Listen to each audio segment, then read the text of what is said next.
लेकिन उस चुनाव के पूर्व ये गांधी मैदान में यह रैली हो रही है। तो इस रैली का महत्व केवल पटना की दृष्टि से, बिहार के दृष्टिकोण से ही नहीं, इस रैली का महत्व तो एक देश में मैसेज देने के लिए होगा, क्योंकि इस रैली में नरेंद्र मोदी जी, माननीय श्री नीतीश कुमार जी बिहार के मुख्यमंत्री, माननीय श्री रामविलास जी लोक जनशक्ति पार्टी के राष्ट्रीय अध्यक्ष और माननीय श्री अमित शाह जी भारतीय जनता पार्टी के राष्ट्रीय अध्यक्ष भी शामिल हो रहे हैं। और इस रैली की विशेषता होगी, अभी आपने देखा है पटना की दीवारें और किस ढंग से सजी हुई है, स्वतः लोगों ने किया है। तो हम मानते हैं कि इस रैली में बिहार की धरती पर हुआ है और बिहार की तस्वीर बदली है, बिहार की आकृति बदली है, बिहार का स्वरूप बदला है और बिहार एक नए तेवर में खड़ा हुआ है। यही पृष्ठभूमि का है। और हम आप लोगों को भी उस रैली में तो आप लोग आएंगे ही, लेकिन इस रैली पर आप लोगों को विशेष रूप से हम लोगों ने आमंत्रित इसलिए किया है कि ये रैली की तैयारी के संबंध में आप लोगों को जानकारी दे और अनेक जगहों पर ठहराने की व्यवस्था की गई। स्वतः हम लोगों ने ही 14 जगह पर 1.5 लाख लोगों से अधिक यदि आते हैं तो उनकी व्यवस्था भाजपा के साथियों ने भी अलग अलग जगह से और लोग तीनों पार्टियों ने, और ये है कि सभी जगह एक संगठित स्वरूप दिखाई पड़े, तो हम लोगों ने इनकी व्यवस्था भी किया है। और हमको तो ये धारणा है कि रात में इतनी संख्या में लोग पहुंचेंगे कि सवेरे से रैली की तरफ जो हुजूम जाएगा वह देखने के लायक होगा।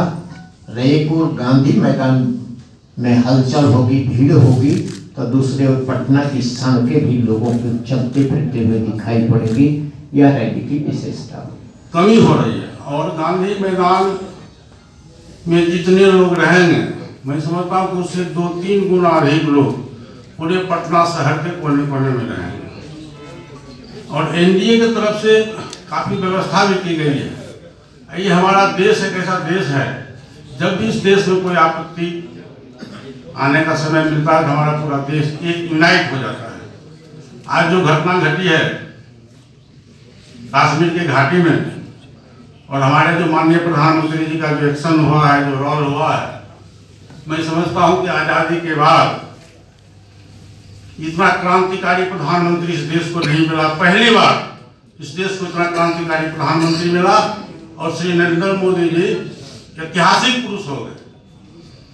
और आज तक बिहार में जो भी रैली हुई है, सबसे अधिक सफलतापूर्वक रैली ये होगी। और गांधी मैदान तो छोटा पड़ेगा ही, फिर भी जितने भी लोग बिहार से आएंगे 2 तारीख को, हम तमाम लोग जितने भी हम लोग सांसद हैं, विधायक हैं, मंत्री हैं, सभी लोगों के कोठी पर काफ़ी व्यवस्था है, रहने की, खाने की और सभी व्यवस्था है। और ये रैली आने वाले समय में जो लोकसभा का चुनाव है,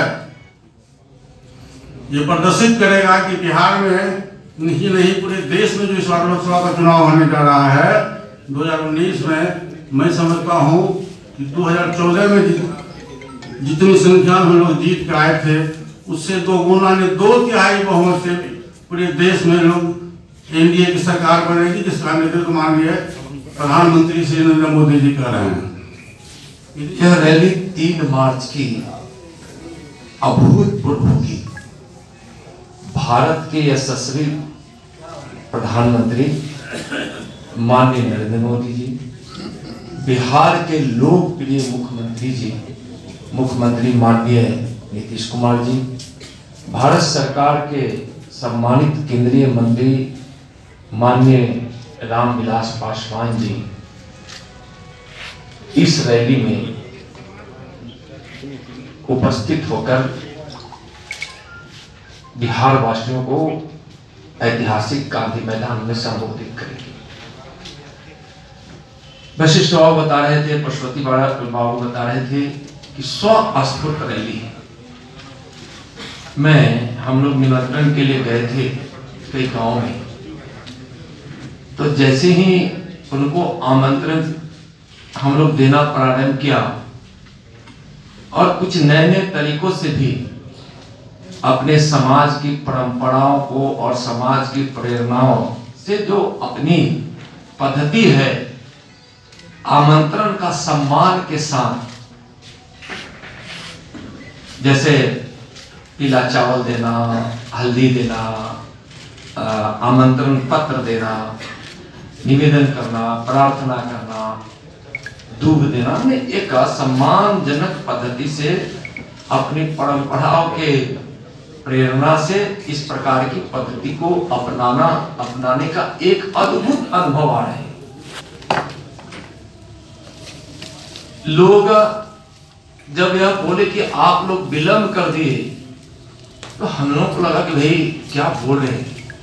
जैसे चुनाव प्रचार में कोई जाता है, कह नहीं देता कि आप विलंब कर दिए तो पहले ही उम्मीदवार समझ जाता है कि ये कह रहे हैं कि भाई आपकी बात हमको स्वीकार नहीं। ठीक इसका उल्टा, जैसे ही हमने आमंत्रण देना प्रारंभ किया, कहा कि आप लोग बहुत विलंब कर दिए। जिस दिन रैली की घोषणा आप लोग किए थे तीनों लोग बैठ के, उसी दिन हम लोग सोच लिए कि संकल्प रैली में हमको चलना है भाषण सुनने। अभी इधर 4-5 दिनों का एक अनुभव आया कि अब बोल रहे हैं कि हम अपने प्रधानमंत्री को बुजुर्ग गांव के बुजुर्ग किसान मजदूर बोल रहे हैं कि अब हम प्रधानमंत्री को आशीर्वाद देने के लिए गांधी मैदान पहुंचने वाले हैं, आप लोग चिंता मत कीजिए। पूछते हैं कैसे आएंगे भाई? चिंता मत कीजिए, हम लोग आ जाएंगे। जब मन में ठान लिए कि आना है तो आना है। और हमारी रैली संकल्प रैली है, औरों की रैली की तरह नहीं कि कुछ रैलियां ऐसी होती है, हम उसमें ज्यादा चर्चा नहीं करेंगे, लेकिन अपने नाम से ही या तो अपमान सूचक बन जाता है या एक अच्छे पथ या एक अच्छे संदेश देने वाला नहीं होता। हम उस रैली का नाम लेना नहीं चाहेंगे। बिहार आतंकवाद को समाप्त करने के लिए अपने प्रधानमंत्री जी के साथ एकजुटता के साथ, मजबूती के साथ हम खड़े हैं। इसके संकल्प की रैली प्रगतिशील भारत के संकल्प के रैली है। विकासशील भारत को विकसित भारत बनाने के संकल्प के संदेश के साथ यह रैली है। दुनिया की आर्थिक व्यवस्था में भारत आगे आए, 1, 2, 3 देशों में एक भारत बने, इसकी है। पूरी दुनिया आतंकवाद को समाप्त करने के लिए आज एकजुट है। उस एकजुटता को आशीर्वाद देने के लिए यह संकल्प रैली है। विकास की किरणें जो एनडीए के केंद्र सरकार और जिसके नेतृत्व करने वाले आदरणीय प्रधानमंत्री के नेतृत्व में, बिहार सरकार के माननीय मुख्यमंत्री नीतीश कुमार जी के नेतृत्व में और भारत सरकार के केंद्रीय मंत्री रामविलास पासवान जी समेत अनेकों के नेतृत्व में गांव-गांव, घर-घर जो बिजली पहुंची है और उसके संकल्प को जो प्रधानमंत्री जी ने आज से 5 साल पहले लिया था, उस संकल्प की सफलता को आशीर्वाद देने की रैली।